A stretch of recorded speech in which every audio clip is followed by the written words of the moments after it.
नारायणं नमस्कृत्य नरं चैव नरोत्तमं देवीं सरस्वतीं व्यासं ततो जयमुदीरयेत्। निगमकल्पतरोर्गलितं फलं शुकमुखात् अमृतद्रवसंयुतं पिबत भागवतं रसमालयं मोहरसो रसिका भुवि भावुका। श्री गुरुपाद पद्मेर करुणाय, गौर भक्तबृंदेर करुणाय, सर्वोपरि आमादेर मा जननीर करुणाय आमरा भागवती कथा प्रसंगे शुनছিলাম श्रीमद् भागवत शास्त्रेर तृतीय स्तम्भे मैत्रेय विदुर संवाद, तार भितरेई कवि देवहूति संवाद। এখন नित्य और नैमित्तिक আছে না, नित्य কাজের একটা হিসাব আছে, তার মধ্যে যদি নৈমিত্তিক কিছু যোগ হয় তাহলে একটু বিশেষ কাজ থাকে। তো সেই রকম এই যে কয়েকটি দিন আগে একটি তিথি পরম পাবনী। পাবনী মানে যে নিজে পবিত্র অপরকে পবিত্র করে তাকে বলা হয় পাবন। যেমন গঙ্গা পতিত পাবনী, গঙ্গা নিজেই পবিত্র, যে স্পর্শ পাবে বলেন সেও পবিত্র হবে। যেমন অগ্নি নিজেই পবিত্র, অগ্নি যে স্পর্শ করবে সেও পবিত্র হবে। তাই পাবনী মানে যে নিজে পবিত্র অপরকে পবিত্র করে। কথাও তেমনি মহাপাবনী, হরি কথা মহাদেবী, একেও বলা হয় পাবনী, কারণ কথা নিজেই পবিত্র, যে স্পর্শ পাবে সেও পবিত্র হবে। ওই যে শুকদেব প্রশংসা করেছেন না, যে বাসুদেব কথা প্রশ্ন পুরুষাং স্ত্রীন পুনাতিহি বক্তারং পুচ্ছকং শ্রোত্রেং তৎপাদ সলিলং যথা। এই যে ভগবানের কথা, বাসুদেব কথা বললেন, যে বাসুদেবের কথা কি রকম বললেন, যে বাসুদেব কথা প্রশ্ন পুরুষাং স্ত্রীন পুনাতিহি, তিনজন পুরুষকে পবিত্র করে। বলেন তিনজন পুরুষকে কি বলেন, একজন হচ্ছেন বক্তা, যিনি কথা বলবেন, আর যিনি প্রশ্নকর্তা তিনি আরেকজন, আর যারা শ্রোত্রী মানে শ্রোতৃমণ্ডলী যারা শুনবে, বলেন শুনবার ভেতর থেকেই কেউ কেউ প্রশ্ন করেন, বলেন তাকে একটু আলাদা করে ধরা হয়েছে, কারণ এই জিজ্ঞাসার উপরে ভগবত প্রাপ্তি আছে তো। এই জন্য ভগবানে বললেন তদ্বিদ্ধি প্রণিপাতেন পরিপ্রশ্নেন সেবয়া। তাহলে পরিপ্রশ্নের একটা দিক আছে, সবাই প্রশ্ন করতে পারে না, শোনে অনেকে, কিন্তু সবাই কি প্রশ্ন করতে পারে না। এই জন্য এখানেও তিনজন পুরুষ বলতে একজন বক্তা, একজন শ্রোতা, মাঝখানে আরেকজনকে দাঁড় করালেন, তিনি হচ্ছেন পৃচ্ছক। পৃচ্ছক মানে প্রশ্নকর্তা। কথাকে হৃদয়ে ধারণ করে অনুভব করে যদি কোথাও একটু সন্দেহ জাগে তখনই প্রশ্নটা আসবে। সন্দেহ মূলত প্রশ্ন। ওই যে আচার্য শঙ্কর, যিনি অদ্বৈত বেদান্তির গুরু, তিনিও বললেন অথাত ব্রহ্ম জিজ্ঞাসা, ব্রহ্মসূত্রের প্রথম মন্ত্র অথাত ব্রহ্ম জিজ্ঞাসা। এরকম জিজ্ঞাসা সব জায়গায়, অথাত শব্দ জিজ্ঞাসা, গুরুপাদ পদ্মে জিজ্ঞাসা, তস্মাৎ গুরুং প্রপদ্যেত জিজ্ঞাসু শ্রেয় উত্তমম শাব্দে পরিত নিষ্ণাতম ব্রহ্মণ্যুপসমাচ্চ। তাহলে জিজ্ঞাসাটা কখন হয়? আচার্য শঙ্কর বললেন কিছু জানা কিছু না জানা। যার মানে সন্দেহ বা সংশয়। যদি মনের মধ্যে এমন একটা জিনিস যেটার সম্বন্ধে কিছুটা জানা আছে কিছুটা জানা নেই, তখনই একটা সন্দেহ জাগল। সন্দেহ মূলতই প্রশ্নটা ওঠে, জিজ্ঞাসাটা ওঠে সংশয় থাকলে। সংশয়টাকে নিরসন করে নিতে হবে, মিটিয়ে নিতে হবে। কাজে এই সন্দেহ না থাকলে পরে তো জিজ্ঞাসা হয় না। তাহলে সকলের সঙ্গে তফাৎটা কি হলো? তাহলে যে প্রশ্ন করছে সে কিছু জেনেছে, কিছু না জানলে প্রশ্ন হয় না। আর যে শ্রোতৃমণ্ডলী সাধারণ বলে কিছু জানেনি, কথা শুনলাম, কথাটাকে গেলাম, কথা শুনলাম, চলে এলাম, ওই কিছু ভিতরে গেল কি না গেল ও সম্বন্ধে কোনো লক্ষ্য নেই, কিন্তু যে কিছুটা বুঝেছি অথচ দেখলে ওটাকে ভালো করে বুঝতে পারলাম না, তখনই জিজ্ঞাসাটা করে। তাই এখানে সুখদেব 3 পুরুষকে ভাগ করেছেন কি বক্তারং, প্রচ্ছকং বা পৃচ্ছকং, সত্যিং তৎপাদ সলিলং যথা। একটা উপমা দিচ্ছেন যে কিরকম জানেন মহারাজ, ভগবানের কথায় যে 3 জন পুরুষকে পবিত্র করে, বলেন তৎপাদ সলিলং যথা। তৎপাদ বলতে গোবিন্দের চরণামৃত, যার নাম গঙ্গা, বিষ্ণু চরণচ্যুতা। এই গঙ্গা তিনি যেমন 3 জন পুরুষকে পবিত্র করেন, বা ভগবানের চরণামৃত এই যে শ্রীমন্দিরে সেবক দেন, পূজারী দেন, যারা ভক্তজন আছেন তাদের দেন না ভগবানের চরণামৃত, বা তারা নিজেরাও নেন চরণামৃত। সেই চরণামৃত তৎপাদ সলিলং, তার চরণচ্যুতা চরণ ধুইয়ে যে জল রাখা হয় চরণামৃত, সেও 3 জনকে পবিত্র করে। তাহলে সেখানে আবার 3 জনকে, একজনই তো চরণামৃত নিচ্ছেন, বলে না একজন তো নিচ্ছেন, একজন দিচ্ছেন। যদি কেউ দেন হাতে করে তাহলে শেক্তা আর শিচ্যমান, যিনি দিচ্ছেন তিনি হচ্ছেন শেক্তা, তিনি পবিত্র হচ্ছেন, তিনি চরণামৃতের স্পর্শ পাচ্ছেন। শিচ্যমান যাকে দিচ্ছেন সে পবিত্র হচ্ছে, সে স্পর্শ পাচ্ছে। তাহলে বলছে 2 জন, আবার 3 জন কোথা থেকে এলেন?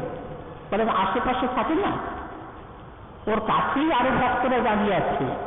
তো চরণামৃত জ্ঞান বা ওই শঙ্খ জল আরতির পরে যখন দেওয়া হয়, তখন যাকে লক্ষ্য করে দিচ্ছেন তার আশেপাশে যারা, তারাও ছিটেফোঁটা পেয়ে যায়। তাই তাদেরও ধরে এই 3 জন পুরুষের কথা বললেন। তেমনি হরি কথা মহাদেবী পরম পাবনী 3 জনকে পবিত্র করেন। তো সেই রকম তিথির আরাধনাও পরম পবিত্রা।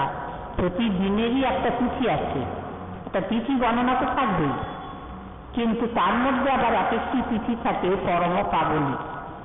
সেই তিথির অনুষ্ঠান স্মরণ মনন ভক্তজন করলেন। মহাপাবনী তিথি, জগতে ভুবন পাবন, ভুবন মোহন, ভুবন সুন্দর শ্রী গৌর সুন্দর, তিনি এসেছেন এই বরানগর পাটবাড়ি আশ্রমে। কোথা থেকে এলেন? ওই যে ধোয়া ধরে কীর্তন করা হয়, পানিহাটি গ্রাম ধন্য করে গৌর আইলা বরাহনগরে। বরাহনগরে নগরে এক ভাগ্যবান ব্রাহ্মণের ঘরে। ভাগ্যবান তো বটেই, মহাপ্রভুকে ঘরে পেয়েছেন, মহাভাগ্য। এমনি ভাগ্যের কথা বলা আছে যে ব্রহ্মার বাক্য, অহোভাগ্যম অহোভাগ্যম নন্দ গোপ ব্রজৌকসাম জন্মিত্রাং পরমানন্দম পূর্ণং ব্রহ্ম সনাতন। তাহলে সেখানে গোবিন্দ যাদের সঙ্গে মিত্রতা করেছেন তাদের পরম সৌভাগ্য, অহোভাগ্য। ব্রহ্মা ভাষা হারিয়ে ফেলেছেন, ব্রহ্মার ভাণ্ডারে বাণীর অভাব নেই, তিনি বাক্পতি, বেদবক্তা, 4 মুখে 4খানি বেদ বলেছেন, কিন্তু তিনি ভাষা দিয়ে কুলাতে পারছেন না। ব্রজবাসীর সৌভাগ্য এ তো মুখে বলা যায় না। অহোভাগ্যম অহোভাগ্যম, একবার নয় 2 বার। তাহলে সেই ভাগ্য বলেন এখানে ঘরে পেয়েছেন গৌরকে। ভাগবতাচার্যের ঘরে গৌর নাচে প্রেম ভরে, ভাগবতাচার্যের ঘরে গৌর নাচে প্রেম ভরে। সে ভাগ্যবান তো বটেই, তার ভাগ্যে সেখানে মহাপ্রভুর চরণের উদয় হয়েছে। সকল তীর্থ উদয় শেখায়। তীর্থ পাবন কেন বলা হলো? ওই যে মহাপ্রভুর চরণ স্পর্শ পেয়েছেন এই ভাগবতাচার্যের গৃহ। তাই বললেন না যে তোমার চরণ উদয় যেথায় সকল তীর্থ উদয় শেখায়। মহাপ্রভুর চরণ যেখানে পড়েছে সেখানে সব তীর্থ এসে গেছেন। এসে গেছেন কিরকম? বলেন গৌর চরণ সেবা করবার জন্যে। গৌর চরণ সেবা করবার জন্য সব তীর্থের উদয় হয়েছে। তীর্থে মানুষ যায়, তীর্থে মানুষ গিয়ে কি করে? বলে নিজে পবিত্র হয়, আর তীর্থ আসছেন সেবা করতে। তীর্থ পদ বলা আছে না ভগবানকে, তীর্থ পদ, সকল তীর্থ চরণে। তোমার চরণ উদয় যেথায় সকল তীর্থ উদয় সেখায়। তাহলে মহাপাবনী এই সতীর্থ হৃদয় হয়েছে বরানগর পাটবাড়ি আশ্রম।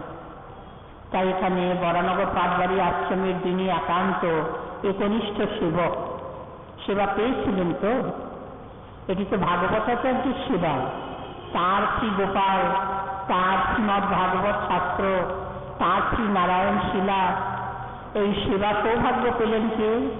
আমাদের পরম করুণ শ্রী গুরু মহারাজ শ্রীপাদ বাজ মহারাজ। তো সেইখানে সকল তীর্থ হৃদয় বলে সেইখানে থেকে গেলেন, কোথাও যেতে পারতেন না।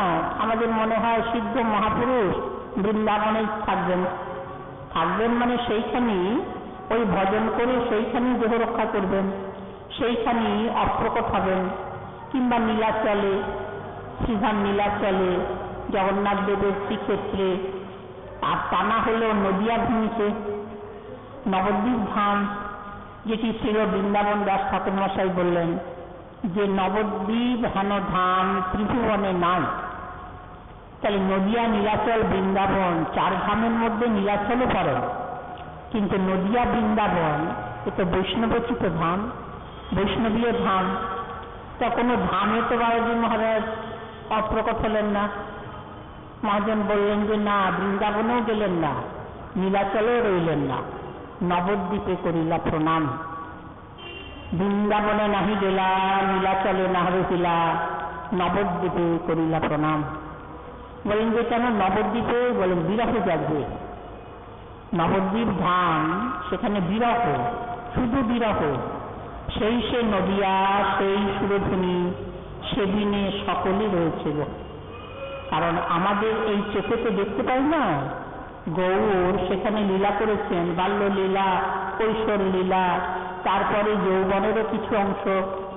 এরপরে যখন সন্ন্যাস গ্রহণ করলেন নদিয়া ছেড়ে, নবদ্বীপ ধামকে প্রণাম করে, জননী জাহ্নবীকে প্রণাম করে তিনি নবদ্বীপ ধাম ত্যাগ করে নীলাচলে রইলেন। তাই নবদ্বীপে করিলা প্রণাম কেন? বলে সেখানে গিয়ে বিরহ জাগবে, সব স্মৃতি তো ভরা। সেই সুরধুনী কুলুকুলু নাগে বইছেন, সেই নবদ্বীপ ভূমি বিরাজ করছেন, তারপরে সেই পোড়ামাতলা, এরকম সব স্মৃতি জেগে আছে। এই জন্যে বিরহ জাগবে বলে নবদ্বীপে করিলা প্রণাম। আর নীলাচলেও গেলেন না, জগন্নাথ ক্ষেত্র, ক্ষেত্র সন্ন্যাস গদাধর পণ্ডিতের, সেখানে প্রণাম করলেন, সেখানে নাহি রহিলা। আর বৃন্দাবন তো সুদূর পড়া হতো, সেখানে তো গেলেন না।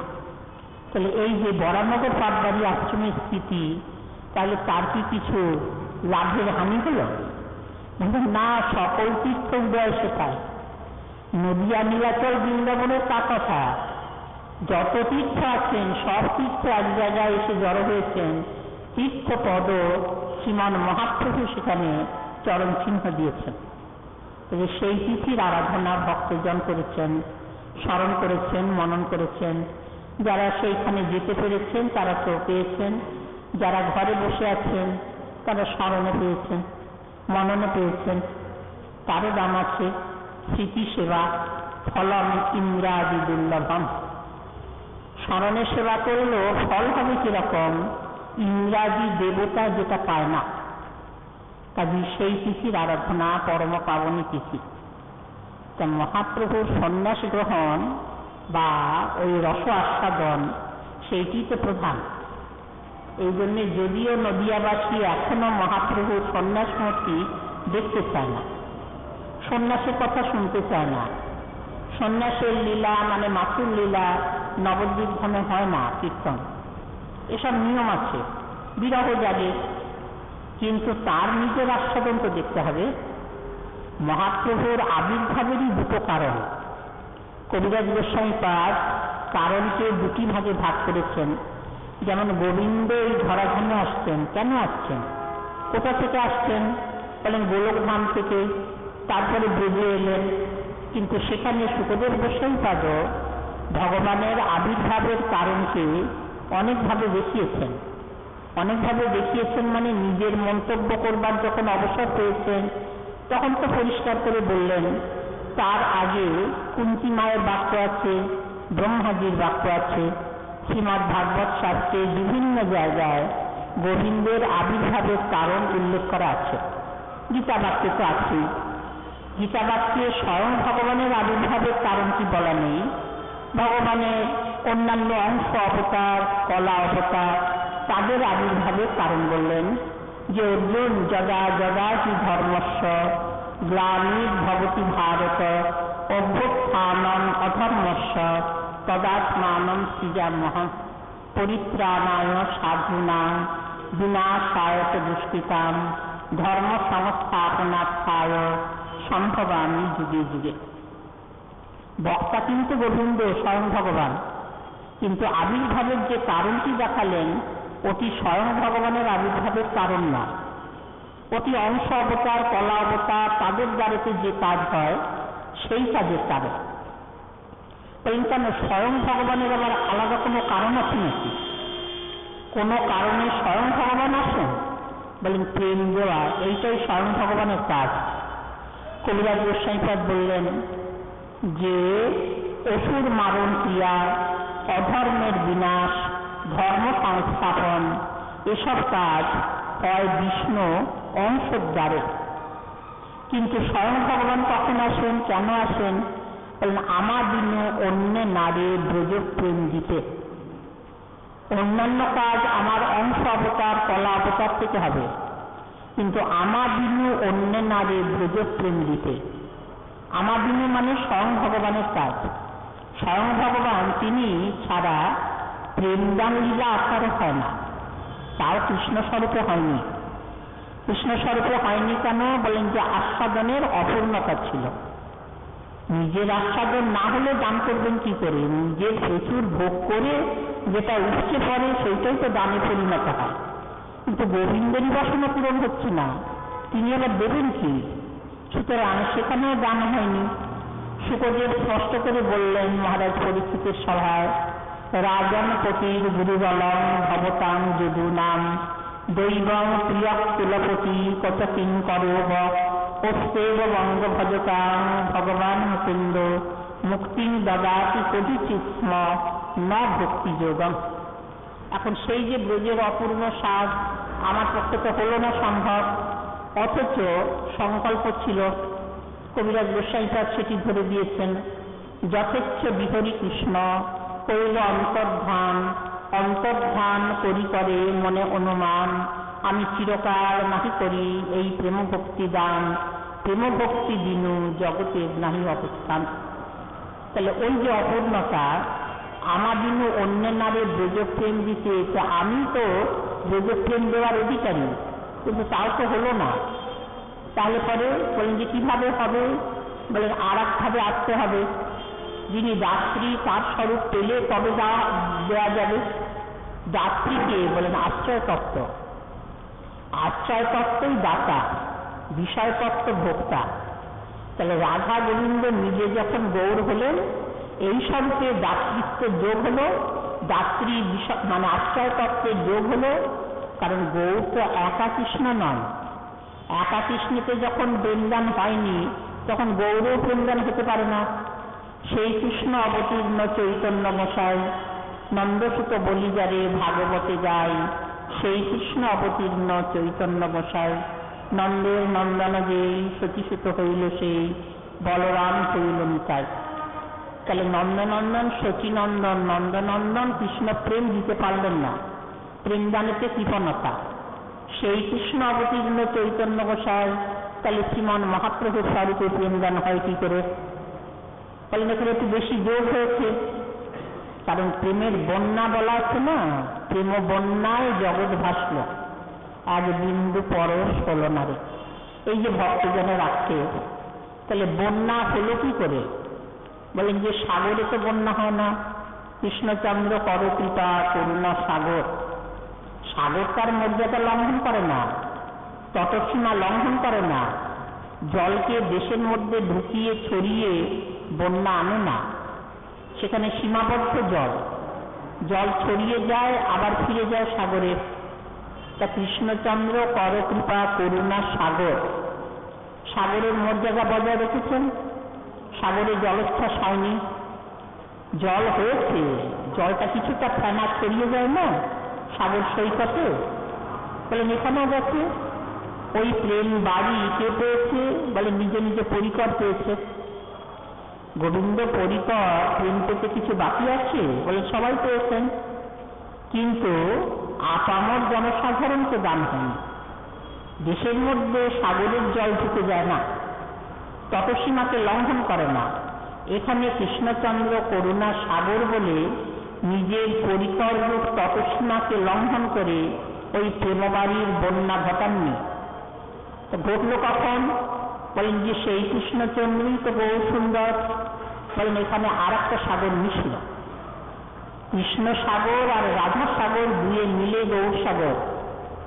গৌর প্রেমসিন্ধু, প্রেমসিন্ধু গোরা রায় নিতাই তরঙ্গতায়। প্রেম সিন্ধু, কিন্তু গৌর কি একা কৃষ্ণ?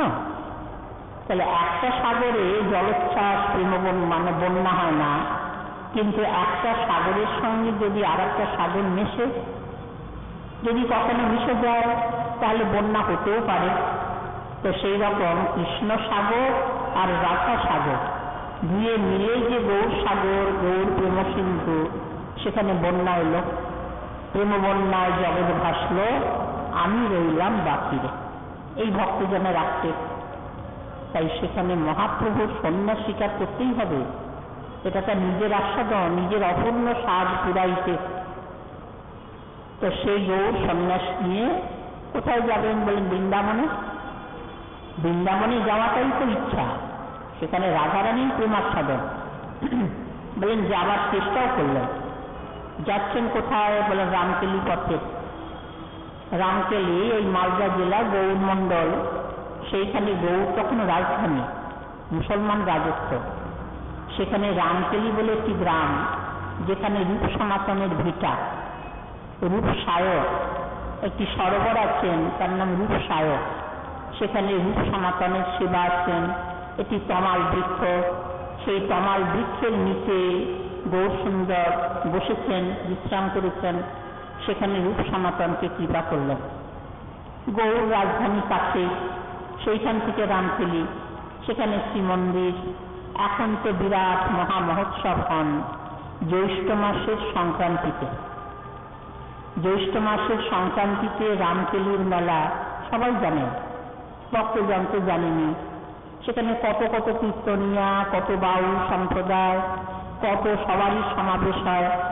সেইখানে বিরাট মহোৎসব, শ্রীমন মহাপ্রভুর চিহ্নিত স্থান। তো সেই রামকেলি গিয়ে যখন রূপ সনাতনকে কৃপা করলেন, তখন তার ইচ্ছা কি? বলেন এই পথেই বৃন্দাবন যাব। তখন যাচ্ছেন বহু লোক সংভক্ত। মহাপ্রভু বৃন্দাবন যাবেন শুনে কে না সঙ্গ নেবে? সবাই সঙ্গ নিয়েছে, সে বিরাট সমারোহে চলেছেন। দূর থেকে রূপ সনাতনের মধ্যে তারা দর্শন করলেন, বিশেষ করে সনাতন গোস্বামী পাদ। জিজ্ঞাসা করছেন যে প্রভু তো কৃপা করলেন, কিন্তু কোথায় যাচ্ছেন বলতো? বলেন শ্রীধাম বৃন্দাবনে।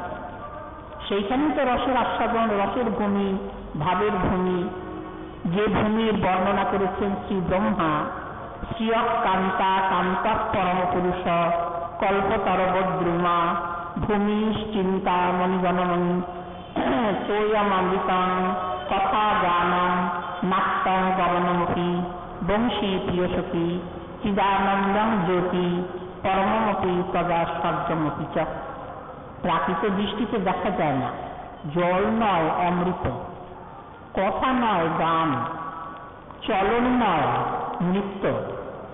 এসব বোঝা যাবে শ্রিয়ক কান্তা। যত কান্তাবর্গ বলে সব মূর্তিমতী লক্ষ্মী। যিনি কান্তা বলেন তিনি পরম পুরুষ। বৃক্ষ বলেন কল্পবৃক্ষ, কল্পবৃক্ষময় বন, চিন্তাময় ভূমি। এই যে বৃন্দাবন, সেইখানে গিয়ে তো রসের আস্বাদন, রসময়ী ভূমি। কিন্তু যাওয়া হলো না, যাওয়া হলো না, লোক সংঘর্ষ। সেই লোকের পর লোক সঙ্গ নিয়েছে।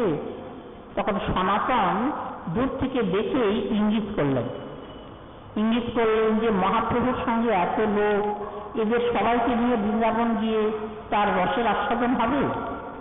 এমনি গীতাবাক্যে ভগবান সংক্ষেপে ওই যে সাধন মার্গে বললেন না, একটু যদি শ্রী গুরুপাদপদ্মের আনুগত্যে ভজনে আগ্রহটা জাগে, কোলাহল ভালো লাগবে না, কোলাহল ভালো লাগবে না, লোকসংঘর্ষ ভালো লাগবে না।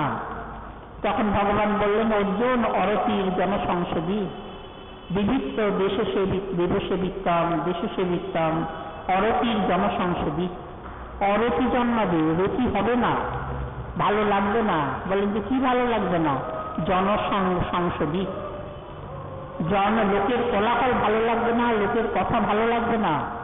তখন মনে হবে যে বাবা একটু নির্জনে থাকি, একটু নির্জনে লোকের কাছ থেকে দূরে একটু শান্তভাবে থাকি, যাতে একটু স্মরণ মনন করতে পারি।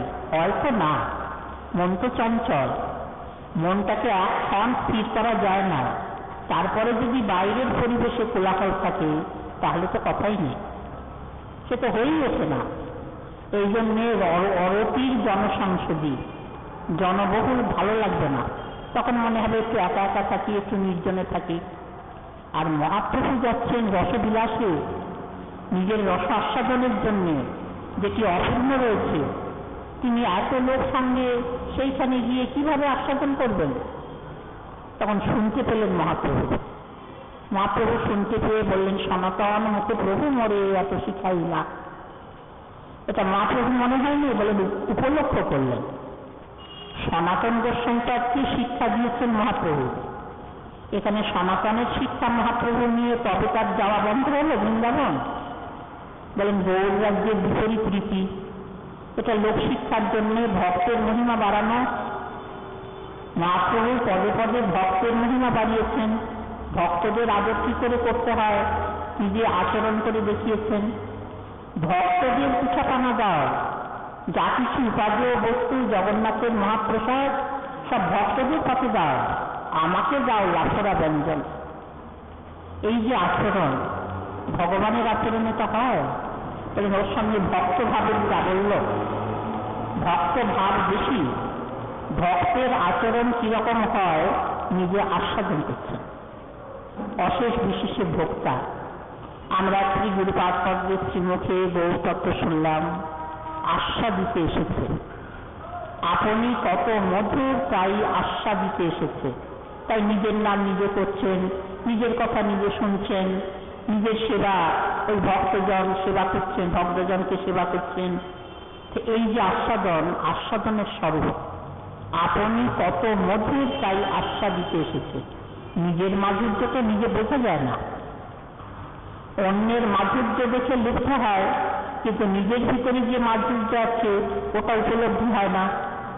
সেই উপলব্ধি করবার জন্যে মহাপ্রভুর অবতার, যেটি দ্বিতীয় বাসনার পর্যায়ে শ্রী স্বরূপ দামোদরজি তার পর্চায় বললেন যে ওই শ্রী রাধায় প্রণয় মহিমা কি বিষো বা নয়ীবা সাদ্যের যে নাদ ভূত মথুরিমা কি বিষো বা নদীয়।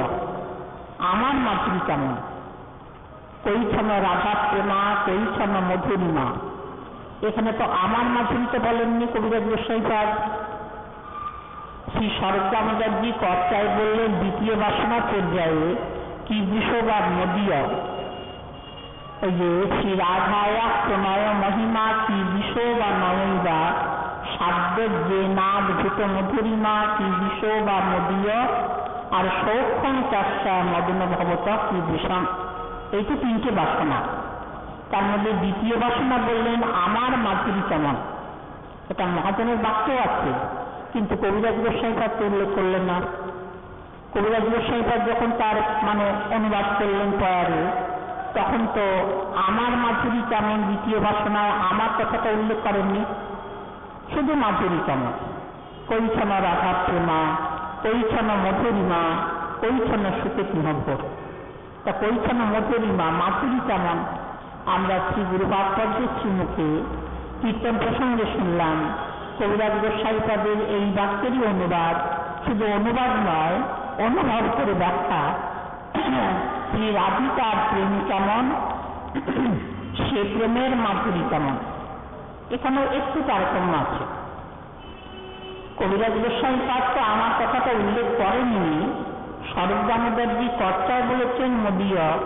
বাজি মহারাজ যখন আস্বাদন করে কথা বলছেন তখন বললেন যে সে প্রেমের মাধুরী কেমন। কথাটা একটু ঘোরানো আছে। বলেন কথার মধ্যে কোনো তারতম্য নেই। আমার মাধুরী কেমন, প্রেমের মাধুরী কেমন, আর যদি শুধু মাধুরী কেমন বলা যায়, তিনটে কথা। কারণ নিজের মাধুরী আস্বাদন করবে কে? বলে নিজে তো পারবে না। গোবিন্দের মাধুরী স্বরূপে আছে, কিন্তু গোবিন্দ যদি সেটা আস্বাদন করতে চান বলেন পারবেন না। সে আস্বাদনের আরেকটা জিহ্বা আছে, জিহ্বাটা অন্য। জিহ্বাটা অন্য কিরকম? প্রাকৃতিক জগতের একটা দৃষ্টান্ত দিলে বোঝা যাবে। মিছরির একটা কুঁদো, সবটাই তো মিষ্টি, কিন্তু বলবে কে? তাহলে মিছরি জানে না সে নিজে খুব মিষ্টি, বলেন না, সে বলতে পারবে না, তার তো জিহ্বা নেই। সেই জিহ্বা দিয়ে যদি নিজের গাটা চাটত তাহলে বুঝতে পারত যে আমি কতটা মিষ্টি, কিন্তু তার তো জিহ্বা নেই, সে নিজে আস্বাদন করতে পারে না। আর যদি কল্পনা করা যায় যে না, মিষ্টির কুঁদো নিজের স্বরূপ থেকে একটা জিহ্বা প্রকাশ করল, এটা অসম্ভব, এটা হয় না। কিন্তু যদি কল্পনা করা যায়, কল্পনা তো অসম্ভবই হয়, কল্পনা তো সম্ভাব্যের মধ্যে আসে না।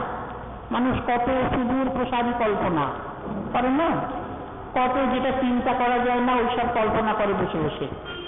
তেমনি যদি কল্পনা করা যায় যে মিষ্টির কুঁদো নিজের স্বরূপ থেকে একটা জিহ্বা প্রকাশ করে নিজের গাটা চাটছে, তখন সে বলতে পারবে না যে আমি খুব মিষ্টি।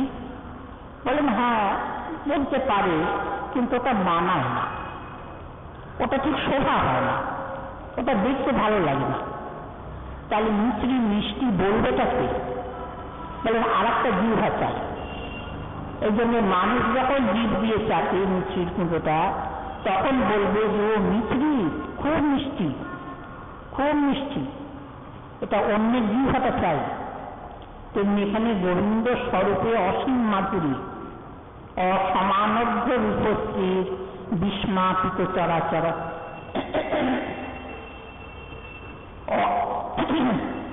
মানে অসমানভ্য রূপশ্রী, যার সৌন্দর্য, যার মাধুর্য অসমানভ্য। অসমানভ্য মানে যার সমান কোথাও পাওয়া যায় না। অসমান বলা হয় না, এটা সমান নয়। তাহলে তার মাধুরীর সমান যে অন্য কোথাও মাধুরী আছে তা বলা যাবে না। সুতরাং ঊর্ধ্ব তো নেই। সমানই যদি না থাকে তাহলে ঊর্ধ্ব তো থাকতেই পারবে না, তার থেকে বেশি তো হতেই পারবে না। সেই রকম মাধুরী গোবিন্দ স্বরূপে। বললেন যে সেটি আস্বাদন করবে কে? বলেন ভক্তজন করবেন। ভক্তজন করতে পারেন, কিন্তু আস্বাদনের একটা আকর আছে না, যার সবচেয়ে বেশি আস্বাদন তিনি হচ্ছেন শ্রীমতী বৃষভানুনন্দিনী। তিনি এই প্রেমেতে, রাধারানীর প্রেমেতে যে গোবিন্দ মাধুরী আস্বাদন, এটা গোবিন্দ আস্বাদনের চরম। এর থেকে আস্বাদন আর হয় না। সেই রাধারানীর প্রেমের মাধুরী কেমন আর গোবিন্দের মাধুরী কেমন, এই দুটোর মধ্যে কোনো তফাৎ আছে? কোনো তফাৎ নেই। গোবিন্দের মাধুরী এটা জানবার একমাত্র অধিকারিণী রাধারানীর প্রেম। রাধারানীর প্রেম ছাড়া গোবিন্দ মাধুরী আস্বাদন করা যাবে না। বলে ভক্তজন যে আস্বাদন করেন, বলে রাধারানীর করুণায়। করুণায় রাধারানীর করুণা যার প্রতি যতটুকু পরিমাণে, তিনি ততটুকু পরিমাণে গোবিন্দ মাধুরী আস্বাদন করেন। তাই কবিরাজ গোস্বামীপাদ বললেন, যে রূপের এক কণ ডুবায় সব ত্রিভুবন, নরনারী করে আকর্ষণ। সেই গোবিন্দ মাধুরী আস্বাদন, নিজের আস্বাদন সম্পূর্ণ হয়নি। রাধারানী প্রেম, নিজের প্রেম দিয়ে আস্বাদন করেছেন, তাও মনে হলো এর পরিমাণ বেশি, তাই তো গৌর এসেছেন, মানে গোবিন্দ এলেন গৌর স্বরূপে। কাজে সেই বৃন্দাবনের রসময়ী ভূমি, সেইখানে গিয়ে আস্বাদন, এই লোক সংঘর্ষ হবে একান্তে, খুব নির্জনে, সেখানে আর কেউ থাকবে না। নিতাই গৌরের যখন মিলন একা, সেখানে আর কেউ থাকে না। তখনই না চলে রা, না চলে পা, না সরে রা। তাই সনাতন মুখে প্রভু মরে এত শিখাইরা। এখানে বিপরীত, ভক্তের মহিমা বাড়াচ্ছেন। সনাতন না বললে তো আমি তো জানতে পারতাম না, সনাতন আমাকে এত শিক্ষা দিল, প্রভু সনাতনের মাধ্যমে আমাকে এত শেখালেন। তখনই ফিরে এলেন, গিয়েছিলেন কানাইয়ের নাকশালা পর্যন্ত গিয়েছিলেন, সেখান থেকে ফিরে এলেন ওই যে বৈষ্ণব বন্দনায় ভক্তগণ পাঠ করেন না প্রতিদিন, প্রতিদিন তো ভক্তদের বৈষ্ণব বন্দনা কণ্ঠে। কানাইয়ের নাকশালা হইতে যাবে আইলেন ফিরিয়া, শান্তিপুরে যান যাবে ভক্ত গোষ্ঠী লইয়া। এ তো প্রতিদিনের পাঠ, ভক্তজনের কণ্ঠে প্রতিদিন উচ্চারিত হয়। কানাইয়ের নাকশালা হইতে যাবে আইলেন ফিরিয়া, শান্তিপুরে যান যাবে ভক্ত গোষ্ঠী লইয়া। তাহলে কানাইয়ের নাকশালা পর্যন্ত যাওয়া হয়েছে, লোক সংগত দেখে মহাপ্রভু ফিরে এলেন, ভক্তজন ফিরিয়ে আনলেন, নিতাইকার সঙ্গে আছেন আরো কত কত ভক্ত। এখন যাবেন কোথায়? কোনো নির্দিষ্ট স্থান তো নেই। সন্ন্যাস গ্রহণের পরেও তো কত পথে ঘুরেছেন কতদিন, তারপরে নীলাচলে, সেখান থেকে বৃন্দাবন যাওয়ার বাসনা, কিন্তু দেখে ফিরে এলেন যে না, ঠিকই বলেছে, এত লোক সঙ্গে বৃন্দাবন যাওয়া হয় না। তা ফিরে এসে নিতাইচাঁদ তাকে নিয়ে এলেন জোর করে অদ্বৈত ভবনে। অদ্বৈত ভবনে যিনি গৌরাঙ্গ ঠাকুর, যার হতে এই সব লীলা, যিনি দেবী পৌর্ণমাসী রাধা গোবিন্দের মিলন সংঘটন করেন, রাধারানীকে কৃষ্ণ মন্ত্র দিলেন, কৃষ্ণচন্দ্রকে রাধারানীর মন্ত্র দিলেন, দুজনার মিলন ঘটালেন। দেবী পৌর্ণমাসীর কৃপায় রাধা গোবিন্দের মিলন সংগঠন। তাই দেবী পৌর্ণমাসী যখন একাশনে দেখেন রাইকানুকে, তখন খুব আনন্দ, আবার দেখতে পাবো, আবার রাইকানুকে একাশনে দেখতে পাবো। ওই যে গুন্ডিচা মার্জনের দিন গৌরসুন্দর যখন গুন্ডিচা মার্জন করতে যাচ্ছেন রাধারানীর আবেশে, তখন বলেছেন না যে শোনো গো মা পৌর্ণমাসী। সে পৌর্ণমাসীকে এই গৌর পরিকর অদ্বৈত আচার্য প্রভু।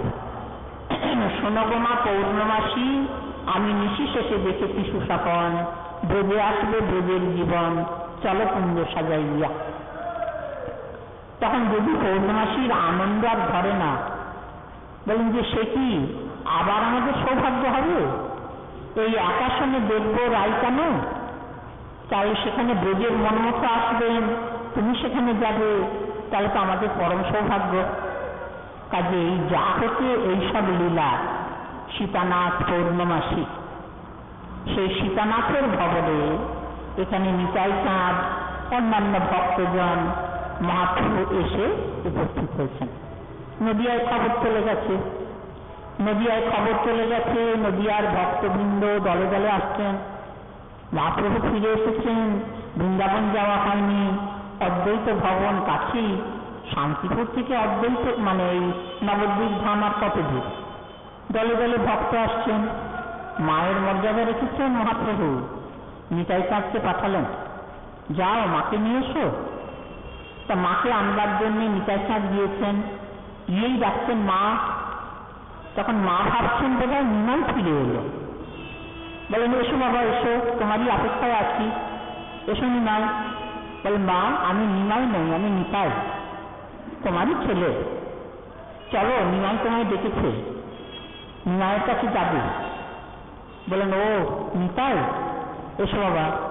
তখন বোধমাতাকে একটু আগ্রহ করে বলছেন যে বোধমাতা সব মানে তাড়াতাড়ি তৈরি হয়ে নাও, নিমাই ডেকেছে, যেতে হবে। নিতাইচাঁদকে বলতে হলো, কথাবার্তা তো ওইখানে না। বলেন মা তুমি একা যাবে, বোধমাতার যাওয়ার আদেশ নেই। তখন চোখের জল মুছিয়ে মা একাই গেলেন, কৃষ্ণপ্রিয়াজি ঘরে রইলেন, বিরহ বেদনায় বিধুর।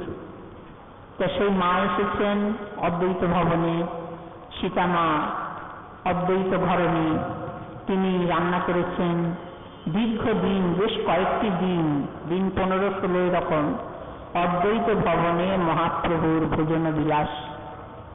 সন্ন্যাসের পরে কতদিন ওই যে হয়তো স্নান হয়নি, আহার হয়নি, এই পথে পথে গিয়েছেন উদ্ভ্রান্তের মতো।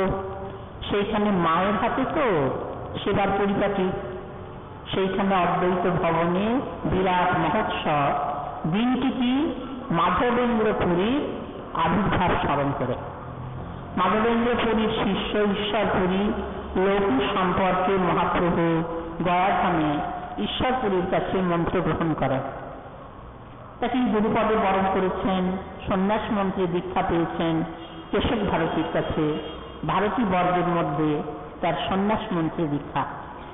এই জন্যে এই যে 64 মহান্তর ভোগেতে গুরুবর্গের, সেখানে পুরী বর্গ, ভারতী বর্গ, এরকম সব গুরুবর্গের হিসাব থাকে। মহাপ্রভুর গুরু, এবং তাহলে মহাপ্রভুর যে ভোগ লাগে, গুরুবর্গকে ভোগ লাগাবে কি করে? গুরুবর্গকে তো মহাপ্রভুর প্রসাদ দেওয়া যাবে না। মহাপ্রভুর গুরু অবশ্য বলা যায় না, তবু লোকাচারে বলতে হয়। অচ্যুতানন্দ সীতানাথের মানে এই অদ্বৈত আচার্য প্রভুর জ্যেষ্ঠ পুত্র, তিনি যখন শুনলেন যে মহাপ্রভুর গুরু, কি বলিলি বা মহাপ্রভুর গুরু, এখন লোক সম্পর্কিত করতে হয়। ভগবান কৃষ্ণচন্দ্র তিনিও শান্তিপনি মুনিকে গুরুপদে বরণ করেছেন, গুরু দক্ষিণা দিয়েছেন। তবে এসব লোকাচার, লোকবত্ত লীলা কৈবল্যম। মহাপ্রভু সেইভাবে গুরুকরণ করেছেন। সেই ঈশ্বরপুরীর গুরু হচ্ছেন মাধবেন্দ্র পুরী। এই মাধবেন্দ্র পুরীর কাছে শিষ্যত্ব বরণ করেছেন অদ্বৈত আচার্য প্রভু আমার নিতাই চাঁদ। তবে সেই অদ্বৈত ভবনে মাধবেন্দ্র পুরীর স্মরণ করে সেইখানে বিরাট মহামহোৎসব, সেইখানে মহাপ্রভুর ভোজন বিলাস। তো বলেন যে তাহলে যে ভারতী বর্গ, গুরুবর্গ সব 64 মহান্তের মানে আসনেতে তাদের কিভাবে প্রসাদ দেওয়া হয়? বলেন যে তাদের নারায়ণের প্রসাদ দেওয়া হয়। সেখানে নারায়ণের ভোগ লাগে।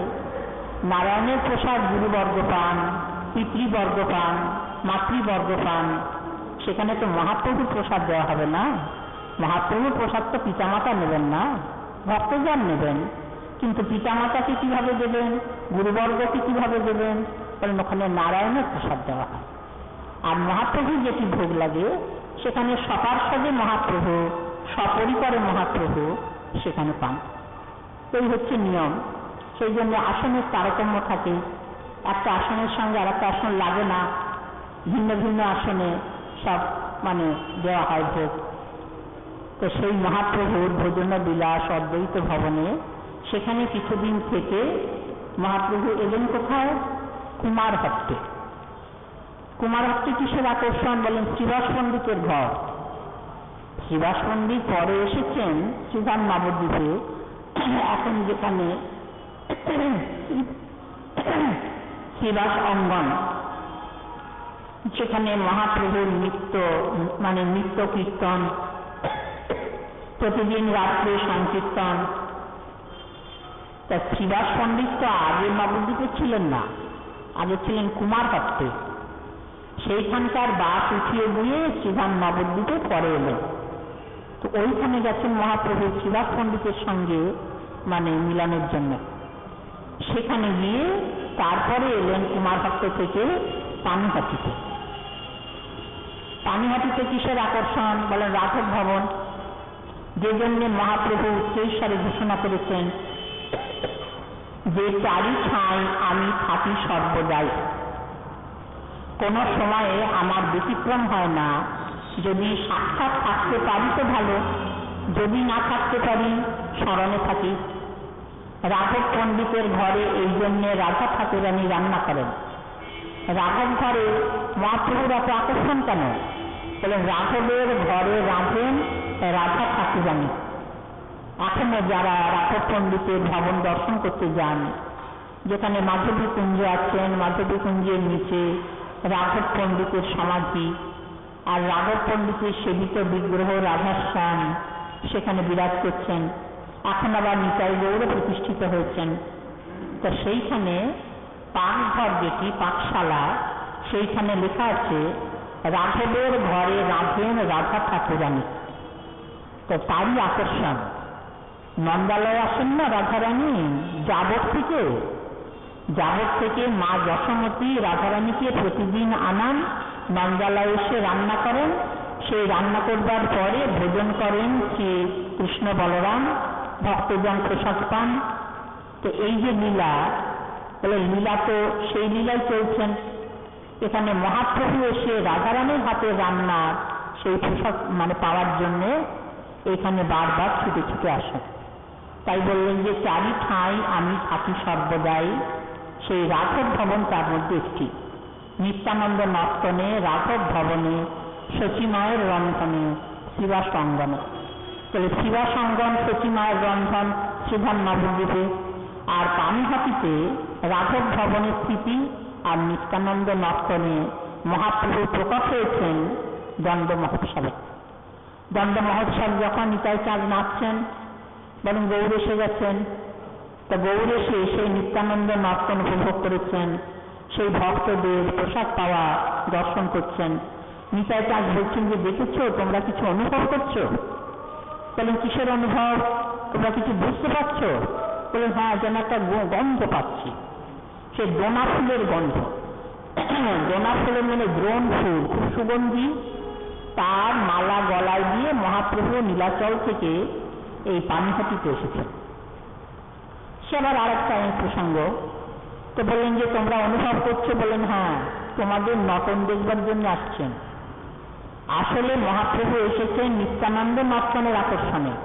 নিতাই চাঁদ নাচছেন, যেখানে নিতাই চাঁদ নাচেন সেইখানে মহাপ্রভু না এসে পারেন না।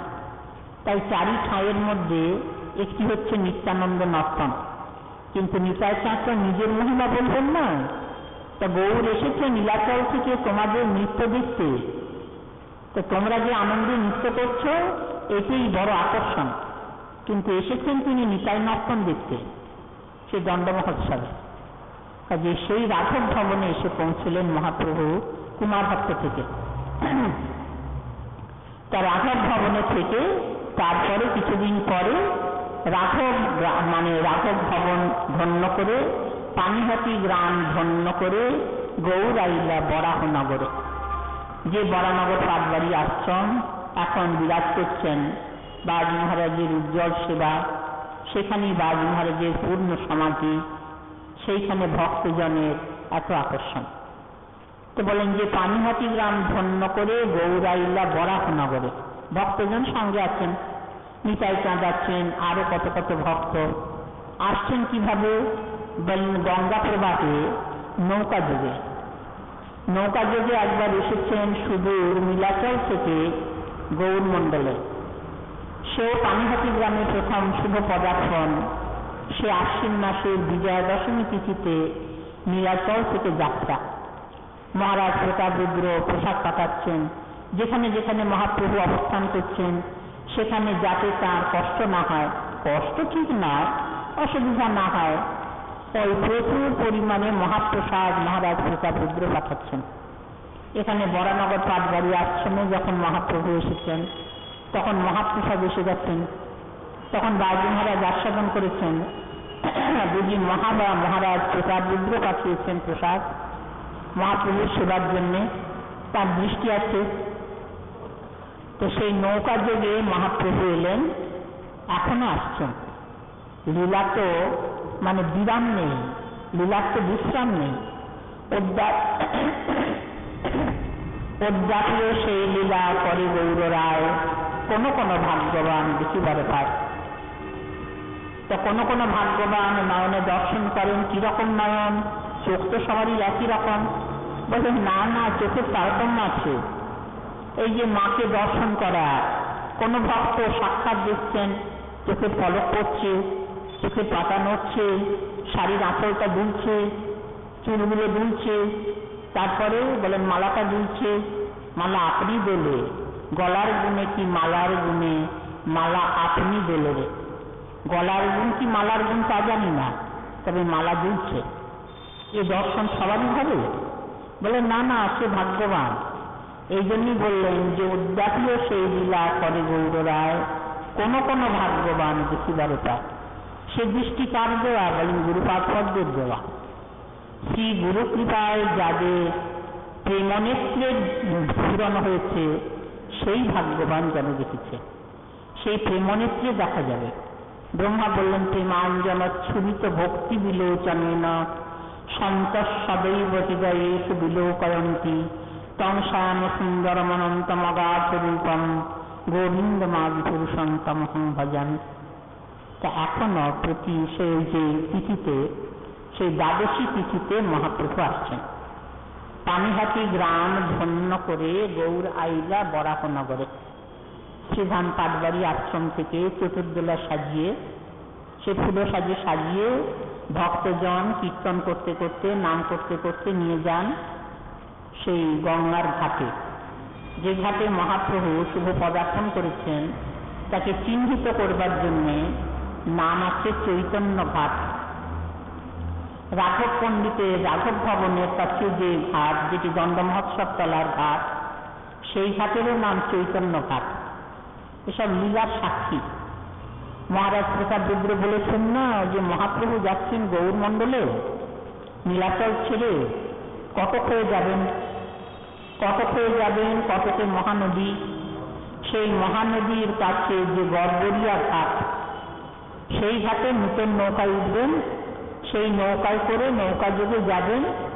তো সেইখানে মহারাজ প্রতাপ রুদ্র খবর পাঠালেন যে দেখো একটা স্মৃতিচিহ্ন করে রাখো, একটা স্মৃতিচিহ্ন দিয়ে সেইখানে একটা স্তম্ভ স্থাপন করো, ওই মহানদীর ঘাটের ধারে।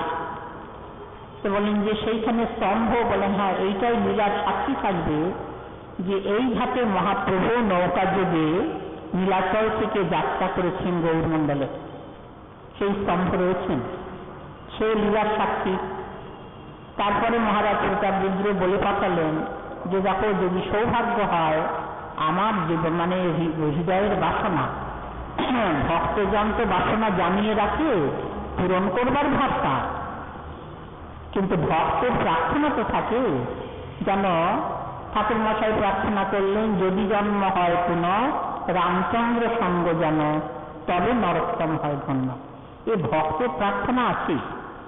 তো সেই মহারাজ প্রতাপ রুদ্র পরম ভক্ত, তিনি গৌর কৃপা পাবার জন্যে তিনি মানে জানালেন যে আমার এই প্রার্থনা রইল মহাপ্রভুর চরণে। তিনি যে ঘাটে তিনি পার হয়েছেন নৌকা যোগে, সেইখানে গিয়ে আমি প্রতিদিন তো স্নান করব, আর ওইখানে যেন আমার দেহ রক্ষা হয়, ওই ঘাটে যেন আমি দেহ রক্ষা করি, ওইখানে যেন আমার শেষ নিঃশ্বাস ত্যাগ করি। এ মহারাজ প্রতাপ রুদ্রের প্রার্থনা। তা সেই স্তম্ভ, যে বকুল বৃক্ষের তলে বসে মহাপ্রভু বিশ্রাম করেছিলেন কটকে, সেই বকুল বৃক্ষ আজও বিরাজ করছেন। তা দিয়ে সব লীলার সাক্ষী। তাই এখানে সেই লীলা স্মরণ করে বরানগর পাটবাড়ি আশ্রম থেকে চতুর্দোলা সাজিয়ে ভক্তজন যান শ্রী গুরুপাদ পদ্ম শ্রীপাদ বাজ মহারাজের আনুগত্যে। ঘাটে গিয়ে অপেক্ষা করেন। নৌকা হয়তো আসতে দেরি হয় কত সময়, কিন্তু এসে পৌঁছন যখন, তখন মহাপ্রভুকে সঙ্গে নিয়ে, মানে এখন চিত্রপট, বড় চিত্রপট, সেই নিয়ে চতুর্দোলায় রাখা হয়, তোলা হয় নাম কীর্তন করতে করতে। তারপরে ওই দোলাতে মহাসমারোহে সেখানে মহানাম সংকীর্তন করতে করতে সেই চৈতন্য ঘাট থেকে সারা পথ কীর্তন করতে করতে কাছে, খুব বেশি দূরে নয়, যারা দর্শন করেছেন তারা জানেন, বরানগর পাটবাড়ি আশ্রমে তোরণ দ্বার, যেটি সদর দরজা, সেইখানে প্রবেশ করে সেখানে কাপড়, নূতন কাপড় বিছিয়ে দেওয়া হয় নাথ মন্দির পর্যন্ত।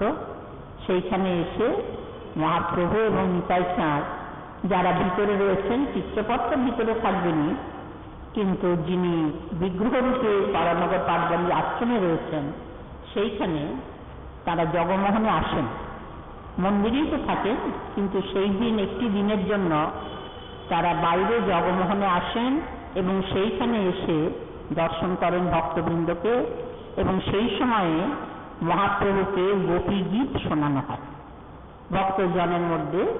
পাটবাড়ি আশ্রমের সেবকেরাই করেন, কিংবা কোনো গোস্বামী সন্তান, আগে আমাদের বড় পণ্ডিত মশাই করতেন, পরে কেদাররা করতেন, এখন কোনো গোস্বামী সন্তান তিনি উচ্চৈস্বরে এই গোপীগীত পাঠ করেন। শ্রীমদ্ ভাগবত শাস্ত্রের রাস পঞ্চাধ্যায়ে 31 অধ্যায়ে এই গোপীগীত মন্ত্র, 19টি মন্ত্রে মহাপ্রভুকে শোনানো হয়। বিরহ গীতি। গোবিন্দ হারা হয়ে যখন গোপরামারা এই কৃষ্ণাকর্ষক গীতি গিয়েছেন, যার ফলে ভগবানকে তারা ফিরে পেয়েছেন, সেইটি মহাপ্রভুর বড় আস্বাদনের, জগন্নাথ দেবের বড় আস্বাদনের। জগন্নাথের শ্রীমন্দিরে যখন ভক্তজন যান তখনও তারা জগন্নাথকে গোপীগীত শোনান।